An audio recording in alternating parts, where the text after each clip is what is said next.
দমদমে জলাশয় বিপন্ন, একেবারে দমদমের ঘটনা। জলাশয় এখানেও বিপন্ন, শুধুমাত্র বোলপুর নয়, বোলপুরের পাশাপাশি আমরা নজর রাখবো দমদমের ঘটনাতেও। জলাশয়ের অবস্থা দেখছেন আপনারা, কোথাও অস্থায়ী কোথাও স্থায়ীভাবে নির্মাণ হচ্ছে জলাশয় বুঝিয়ে। দমদম পুরসভার উপপুরপ্রধানের ওয়ার্ডেই জলাশয় বিপন্ন। চেয়ারপারসনের ওয়ার্ডে আপনারা দেখলেন যে বোলপুরে পর্ণা ঘোষের, তিনি বোলপুর পুরসভার চেয়ারপারসন, তার ওয়ার্ডে এই ঘটনা। এবার দমদমে দেখছেন দমদম পুরসভার উপপ্রধানের ওয়ার্ডেই জলাশয় বিপন্ন। আমরা কথা বলবো, দমদম থেকে রয়েছে আমাদের প্রতিনিধি বিশ্বজিৎ পাল। বিশ্বজিৎ, দমদম পুরসভার উপপুরপ্রধানের ওয়ার্ডেই জলাশয়ের এই অবস্থা কেন?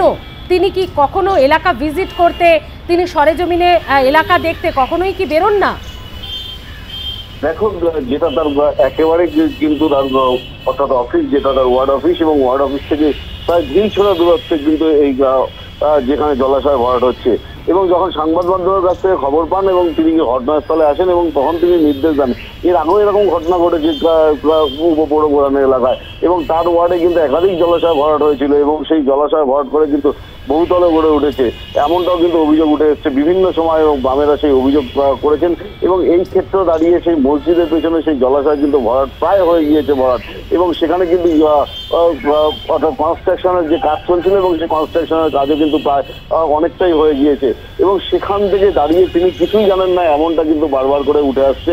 এবং যিনি এলাকার সিপিএম যিনি দায়িত্বে রয়েছেন অর্থাৎ রানা দাশগুপ্ত, এবং তিনি যেটা দাবি করছেন যে এই ওয়ার্ডগুলোতে কিন্তু একাধিক জলাশয় ভরাট হয়েছে, এবং যখনই অভিযোগ করা হয় এবং তখনই কিন্তু সেই সময় কয়েকদিনের জন্য বন্ধ থাকে এবং তারপরে কিন্তু ফের আবার চালু হয়ে যায়। এবং এই ক্ষেত্রেও কি তাই হবে, এমনটা তিনি উষ্মা প্রকাশ করেছেন। এছাড়াও কিন্তু একাধিক জায়গায় যে জলাশয় ভরাটের খবর উঠে আসছে, এবং তাতেই কিন্তু এলাকার মানুষ যথেষ্ট উদ্বুদ্ধ হয়েছেন। এবং সেই ক্ষেত্রে দাঁড়িয়ে কিন্তু এলাকার মানুষ বারবার করে অভিযোগ করছেন যে এই দমদম পৌরসভায় কিন্তু একাধিক জলাশয় ভরাটের কাজ চলছে, এবং সেখানে প্রথম দিকে অভিযোগ করলে কিছুদিন বন্ধ থাকে এবং সেখানে মার্চ পিটিশন করা হয় এবং বিভিন্ন সময় থানার অভিযোগপত্র জমা দেওয়া হয়, কিন্তু তাতেও কোনো কাজ হয়নি।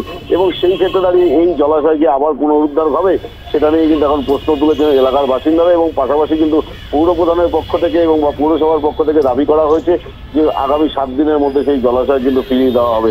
এখন সময়ের অপেক্ষা, দেখা যাচ্ছে যে 7 দিনের মধ্যে জলাশয় ফেরত দেওয়া হয় কিনা, সেটাই এখন দেখার। আপাতত ধন্যবাদ বিশ্বজিৎ।